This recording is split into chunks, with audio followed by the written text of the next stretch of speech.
చంద్రుడి మీద నీరున్నాయని కనిపెట్టిన మొట్టమొదటి space agency ISRO. Shocking fact ఏంటంటే ఇస్రో యొక్క మొదటి రాకెట్ ఒక సైకిల్ మీద తీసుకెళ్లారు. ఇండియాలో ప్రతి సంవత్సరం ఎంతమంది పిల్లలు పుడతారో ఆస్ట్రేలియా యొక్క జనాభా అంతుంటుంది. మహారాష్ట్రలోని లోనార్ జిల్లాలో ఒక పెద్ద చెరువు ఏర్పడింది.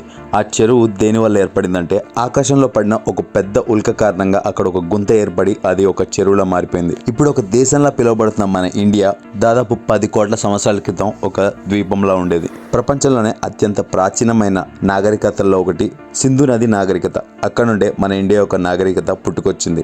సింధు అనే పేరు మీద నుండే మనకి ఇండియా అనే పేరు వచ్చింది.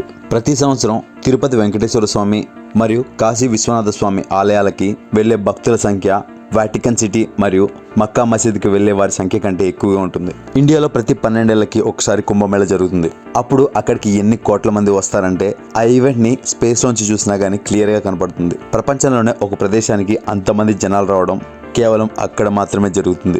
అంతేకాకుండా ప్రపంచంలోనే బిగ్గెస్ట్ ఈవెంట్ గా కుంభమేళని చెప్పుకుంటారు. ఇండోనేషియా, పాకిస్తాన్ తర్వాత అతి ఎక్కువగా ముస్లిం పాపులేషన్ కలిగిన కంట్రీ ఇండియా. ప్రపంచంలో ఇస్లాం ఉన్న అన్ని దేశాల కంటే అతి ఎక్కువగా మసీదులు కూడా ఉన్నది ఇండియాలోనే. ఇండియాలో దాదాపు 3 లక్షలకు పైగా మసీదులు ఉన్నాయి. ఇప్పుడు మనం పెద్ద పెద్ద చదువులు చదువుకోవడానికి బయట దేశాలు వెళ్లేవాళ్ళం. కానీ ఒకానొకప్పుడు బయట దేశాల నుండి పెద్ద చదువులు చదువుకోవడానికి ఇండియా వచ్చారు. అదే బీహార్ రాష్ట్రంలోని దక్షిణాల్లో ఉన్న ఆ యూనివర్సిటీ పేరే నలంద యూనివర్సిటీ. ప్రపంచానికి జీరోని పరిచయం చేసిన ఆర్యభట్ట కూడా అక్కడే చదువుకున్నాడు. లక్నోలో ఒక స్కూల్ ఉంది. ఆ స్కూల్లో దాదాపు 17,000 మంది పిల్లలకు పైగా చదువుకుంటారు. ప్రపంచంలోనే అతి ఎక్కువ స్టూడెంట్ కలిగిన స్కూల్ గా దాన్ని చెప్పుకుంటారు. ఇండియన్ రైల్వేస్ ఇండియాలోనే అతిపెద్ద నెట్వర్క్ గా చెప్పుకుంటారు. ఇండియన్ రైల్వేస్ లో దాదాపు 13 లక్షలకు పైగా ఎంప్లాయీస్ ఉన్నారు. అంటే కొన్ని దేశాల యొక్క పాపులేషన్ కంటే అది ఎక్కువ సంఖ్యలో ఉంటుంది. ప్రపంచంలోనే అతి ఎక్కువగా ఇంగ్లీష్ మాట్లాడే దేశాల్లో ఇండియా కూడా ఒకటి. ప్రపంచం మొత్తానికి అందించే జీడిపిలో 25% జీడిపి ఇండియానే ఇస్తుంది. ఒక సైకిల్ మీద రాకెట్ తో బయలుదేరిన ఇండియన్ స్పేస్ ఏజెన్సీ అయిన ఇస్రో ఇప్పుడు ప్రపంచంలోనే టాప్ 5 స్పేస్ ఏజెన్సీలో ఒకటి. ఒకే రాకెట్ లో 117 శాటిలైట్స్ ని